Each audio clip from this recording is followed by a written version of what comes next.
You men are mistaken. I'm not an executioner. But you're still going to pay me that money because I came a long way to face this ridiculous situation.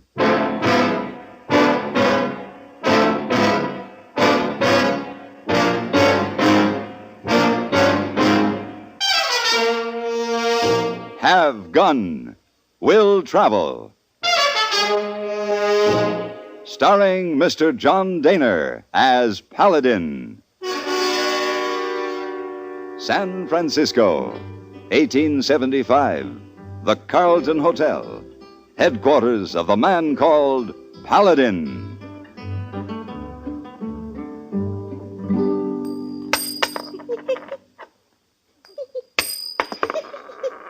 Miss Wong, what are you giggling about? Oh, Mr. Paladin, you look so funny. Play that game. Silver dollar. Throw him in air. Let him fall. Pick him up. Throw him in air. Let him fall. What is this game? This is not a game, Miss Wong. It's serious business. Oh, how so? Well, you see, I've had an urgent wire from a man named Jules Cleaver. He wants me to come to a place named Stone's Crossing. Never heard of it? No. Immediately. Oh, Mr. Paladin, why you fritter away your time playing games when you have urgent business? Miss Wong, it wasn't a game. The opera ball is day after tomorrow, and I'd planned on that. Yes, sir. So I said to myself, I'll toss a coin. Heads, I'll take the job. Tails, I'll go to the ball. So? It came up heads. Heads. I take the job. But then I said, no. 3 out of 5. Heads. Heads. 4 out of 7. Heads. Heads. 5 out of 9. Heads. Heads. So it looks like I better take the job. Miss Wong. Oh, Mr. Paladin, play that game some more. It's much fun to watch.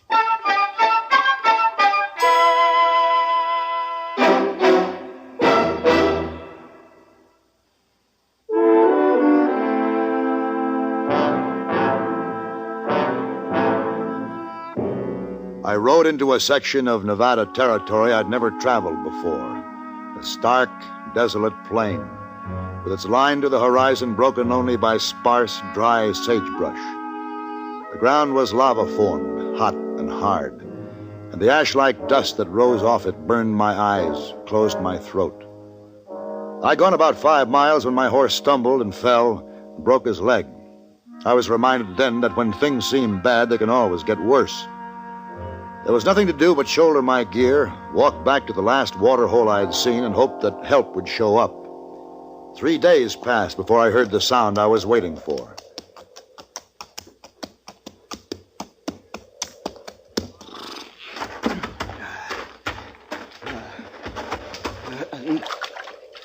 You better go a little easy on that water there. Now hold it, friend. There's no need to reach for that gun. Doesn't look to me as if you could lift it, let alone aim it straight. You shouldn't sneak up on a man like that. And you better let me take a look at that wound. It's no use, mister. All right, let me just take a look at it. Huh, rifle, huh? Lucky shot. This should have had attention. I was a mite short of time. Posse been trailing me for 5 days. Posse? Out of Marvin. He didn't take kindly to my shooting one of their citizens. What was the trouble? No trouble. Somebody paid me $500 for killing him. Hired gun. You ever hear Myron Curtis? Yes. That's me. Hey, what are you doing sitting out here by this water hole besides poking into people's business? My horse broke his leg out there in the desert. Had to shoot him? That's right. Well, now, this'll work out just dandy. I'm gonna make you a present of my little mare there. I won't be needing her. Well, now, look, You watch her left front hoof. She's missing a shoe. Where you headed? Stone's Crossing. Stone's Crossing. That was gonna be my next stop. Fella sent for me. Let's see, Hanson. Yeah, that's it. Mike Hanson. I wonder what he's got up his sleeve. I guess I'll never know now. Curtis?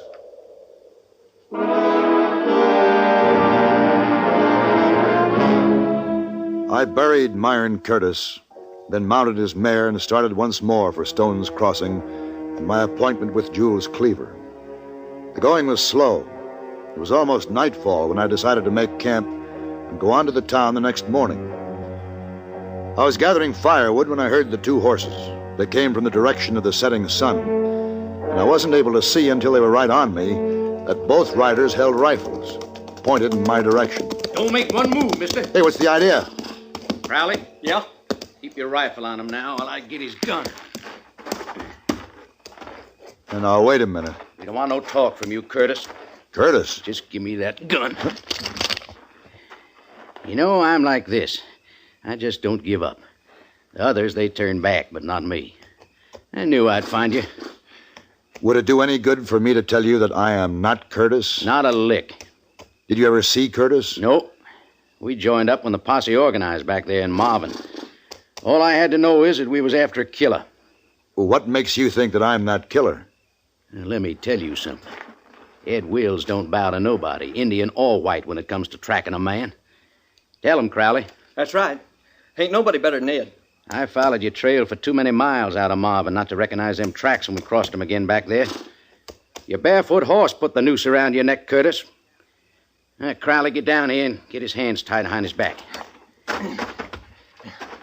We're going to take him back to Marvin, Ed? Yeah. But he'll be slung over that mare on his belly when he goes. We're going to hang him first.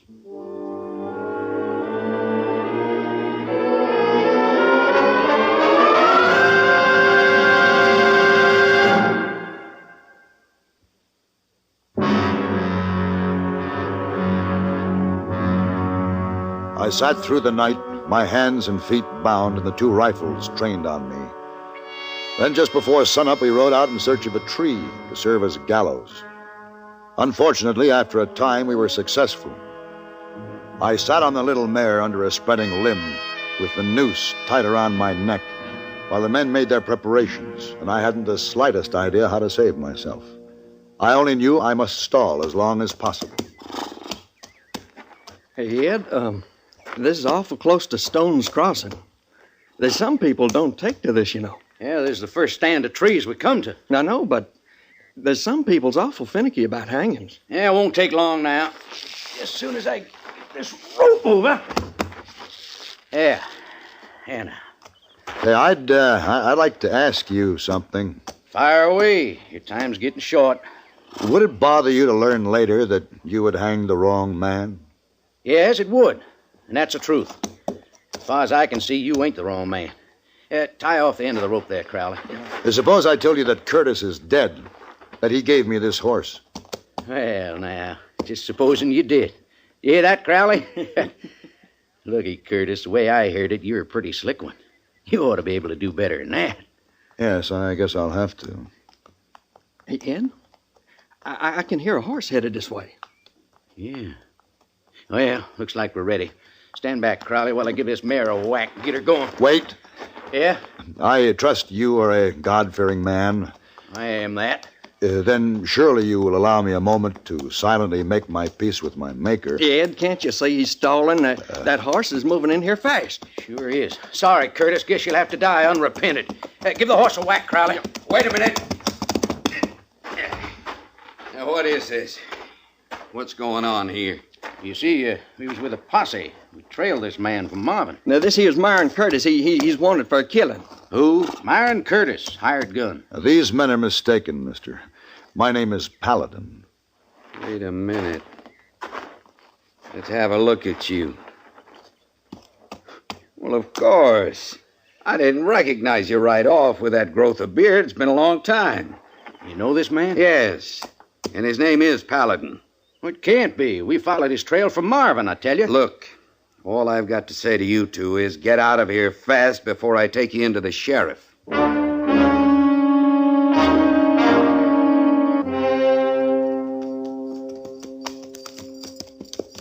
Well, I'm a little confused.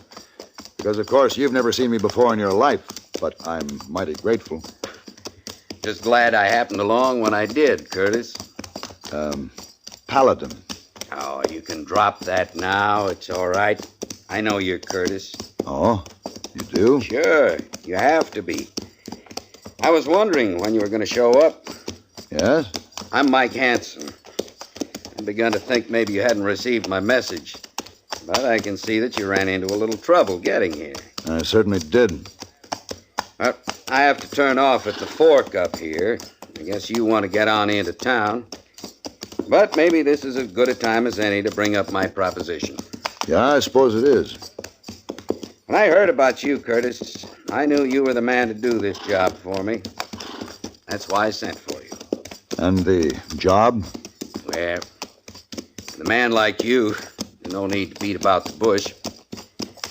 Curtis, Stone's Crossing is a pretty big town, and it's going to get bigger. But it's never going to be big enough to hold me and a man named Jules Cleaver. Jules Cleaver. I intend that Stone's Crossing is going to be my town. Cleaver's in my way. I'm going to lay it right on the line. I want you to get rid of him for me. I see. Will $3,000 handle it? 3,000. Hanson, could we do it this way? Could we let the matter rest right here for now? You'll hear from me. Sure, Curtis. I'll figure to hear from you later.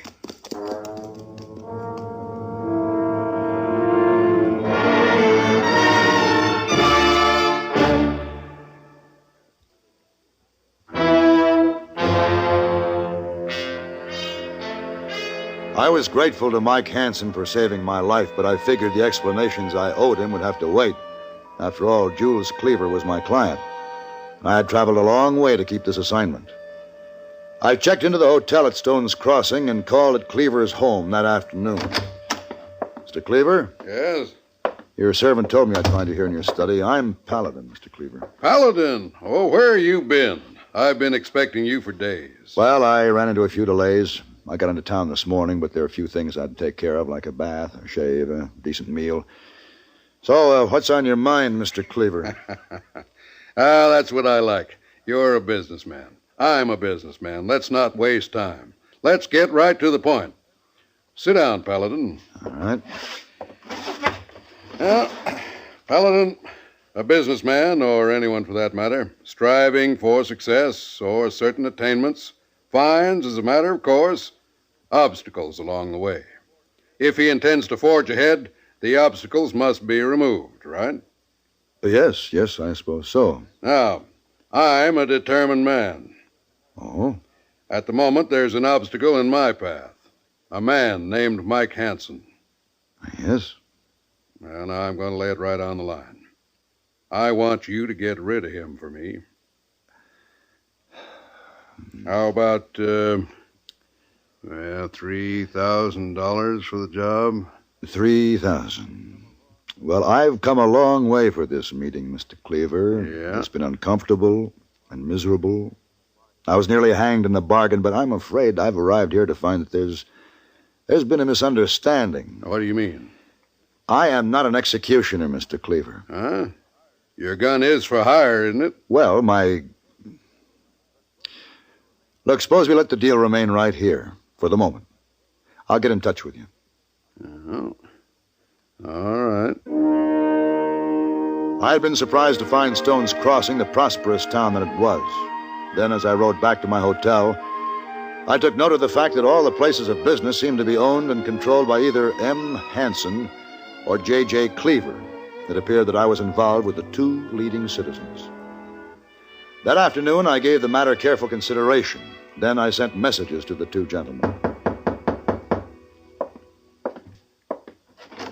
Oh, hello, Hanson. Come in. I got your message. Hey, you're right on time. You want a drink? Oh, no, thanks. I don't have much time. Well, did you decide to accept my offer, Curtis? Hanson, I am not Myron Curtis. He is dead. Dead? Yes. And my name is Paladin. Well, Excuse me.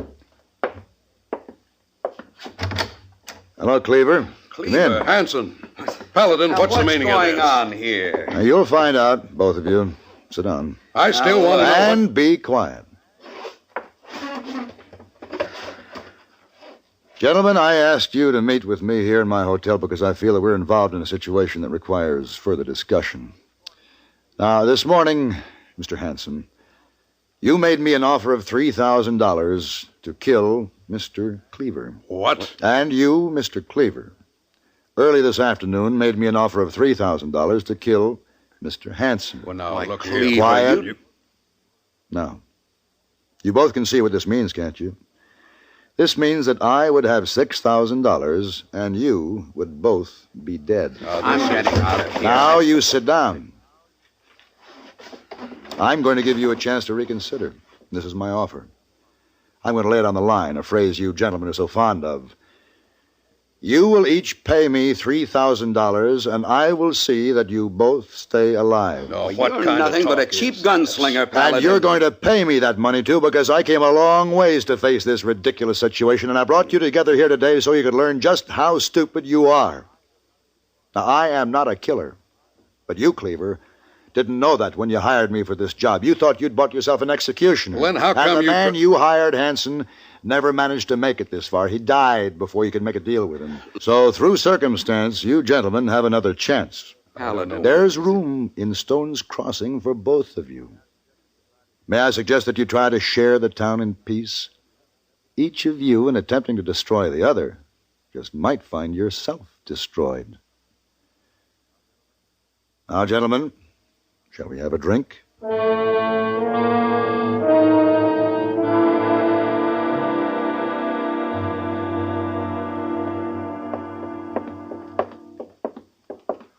Mr. Paladin, so nice to have you home again. Thank you, hey boy. Missy Wong have surprise for you. Oh, what's she been up to now? You wait, you'll see. You go in, Mr. Paladin. Well, now... Well, what's all this? Very fancy, huh? Oh, Missy Wong so sorry you can't go to opera ball. When she clean rooms in hotel, she save all party favors. Decorate for you. Well, I'm overwhelmed. Look at that. Paper hats, balloons, streamers. Well, this is festive. I tell you what, hey boy. Tonight, we'll order up some champagne. And you and Miss Wong and I will have our own ball. Oh, Isa, very nice. Hey, Mr. Paladin, you have very angry red scar on neck. What is that? It's a rope burn, hey boy.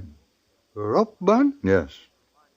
It's to remind me the next time I travel in Nevada territory to be sure to bypass a place called Stone's Crossing.